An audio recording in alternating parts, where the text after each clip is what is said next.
L'autre jour, il y a un collègue qui m'a appelé et qui m'a dit frérot, le VTC c'est mort. Moi j'arrête, viens on ouvre une boulangerie. Et moi au début j'ai rigolé, tu sais. Et puis je me dis attends. Et si ça pouvait marcher? Du coup je m'y mets sérieusement, je prends un bloc-notes, stylo, je commence à faire un plan. Je me rends compte que pour faire une boulangerie, tu dois avoir 30 000 de départ. Pour un local, un four, frigo, marchandises, employés, caisse, des normes à respecter.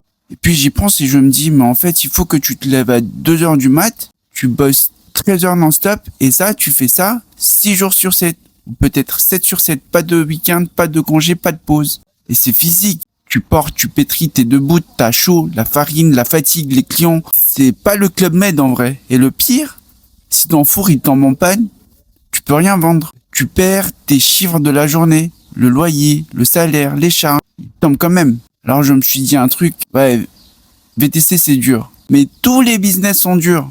Tu crois qu'en sortant du VTC, tu vas faire un truc facile? Non, tous les métiers, ils ont leurs galères. Le seul truc qui fait la différence, c'est ta méthode, ton organisation, ta façon de réfléchir, ta capacité à optimiser, structurer, prévoir. Et puis penser comme un entrepreneur, pas comme un employé. Et c'est pour ça que même si c'est dur, je pense que je vais rester dans le VTC. Après, j'ai changé de manière de bosser.